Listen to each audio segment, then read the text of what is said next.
All right, so we're going to talk about why so many pet dogs are lacking motivation or drive to work. So we've all seen this. We get a pet dog in for training. You offer it food, they don't care. You offer it toys, they don't care. You want to pet it, they duck out of the way. And so why is that? Why do we have this like epidemic of dogs that have zero desire to functionally work with us when in reality we have, tens of thousands of years of co-evolution that literally drove the species to want to interact with us. So dogs are one of the few species that can recognize human emotions on our face, and they can recognize facial expressions like anger and happiness and sadness and frustration. But why don't they care anymore? What is going on? The reason for this is I want to talk about Maslow's hierarchy of needs. So Maslow's hierarchy of needs is the concept of different levels of needs within society and within yourself intrinsically. So functionally, the lowest tier of our hierarchy of needs is we need food, we need water. We go up one, we need shelter. Also down here, if you don't have a D-sex dog, sex is also part of that basic tier of needs. It's what keeps the species going. So at the bottom level, we have our food, we have our water, the things we need to survive, or what we also call the primary resources. And then as we move up our hierarchy of needs, we get shelter, and then maybe we move up a little bit more. And now our shelter is cozy, and it's like a climate-controlled shelter. And now I have some toys and some plushies, maybe a coat to keep me warm. And then we go up again. Okay, now my mom is buying me interactive toys like lasers, and I'm going to dog daycare, and I have friend dogs, and I go everywhere with them, and I'm never alone, and I'm always living in the lap of luxury. And then we enter that top tier where everything that an animal could possibly need is already there. They have to do nothing to obtain it. So those are those dogs where you walk into the home and there's hundreds of toys on the floor, a mound of kibble sitting in their bowl, a water fountain of purified water constantly going. And dogs that grow up in this top tier of Maslow's hierarchy of needs do not have a conceptual understanding of a transactional relationship, because their relationship has never been transactional. If I'm hungry, food is already present. I don't have to do anything for it. If I'm lonely, I simply go find wherever my human is in the house and I bark at them until they touch me, and now they make my loneliness go away.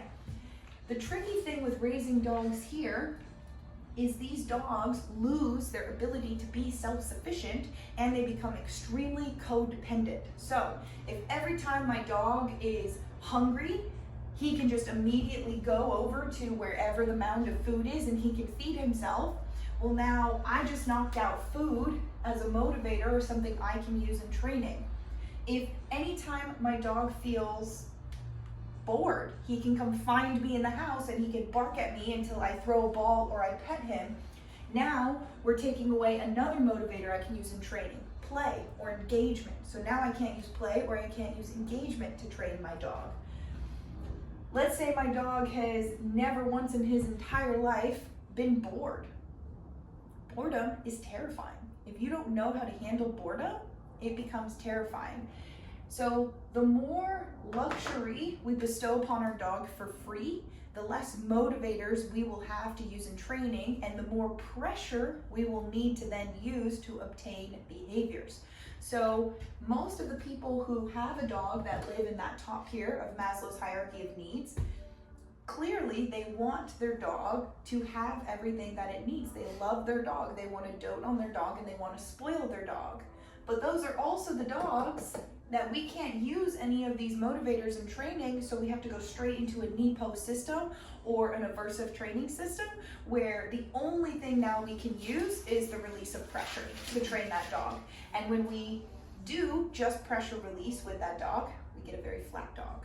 We get a very sad dog. We get a dog that doesn't look good and doesn't want to do the behavior, because there's no transaction that comes out of that behavior. The only transaction is as soon as I did the behavior, you leave me alone.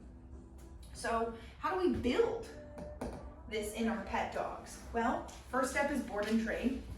If you've ever seen the movie, The Miracle Worker, they talk about how the nanny who came over and helped Helen Keller learn how to communicate effectively had to remove her from her parents and remove her from her lap of luxury where she could eat whenever she wanted, do whatever she wanted, scream whenever she wanted, and put her in a sterile environment or an aquarium to learn where everything that she needed, she had to work for. And when I say work for, I'm not saying I need an entire BH obedience routine for my dog to eat one piece of kibble. I need my dog to just look at me before I open the crate door and let them come out of the kennel. It's very, very subtle changes that you make. It's tiny interactions that you constantly have with your dog on a day-to-day basis that slowly bring them back down to a place where we can now use motivators to work and we can play within the positive reinforcement system. But unfortunately, we cannot play within the positive reinforcement system until we have something that the dog wants, that we can give to them in exchange for the behaviors that we want. So the first step is isolating that dog away from its comfort zone, away from all of the things that it owns and gets for free, and then introducing that concept of the transactional nature where we can start to build them back up. Another thing you'll notice with Maslow's hierarchy of needs is these dogs and also people that live in this top tier, they pay absurd amounts of money to go live in the woods for 2 weeks in a meditation camp or to go live somewhere without technology. They literally pay absurd amounts of money to be forced down to the lowest tier of Maslow's hierarchy of needs, because we also see an increase of anxiety, increase of depression, increase of a lot of mental health issues if you have no purpose. When we live here and we have dogs that live here, we have dogs that live with no purpose. And eventually they get bored and they invent purpose. My purpose is to bite the mailman. My purpose is to bark anytime someone comes in the front door. My purpose is to dig in the backyard. Dogs need a purpose, just like people need a purpose. And the more that they have for free, the more anxiety they have because they are restless. They have no purpose.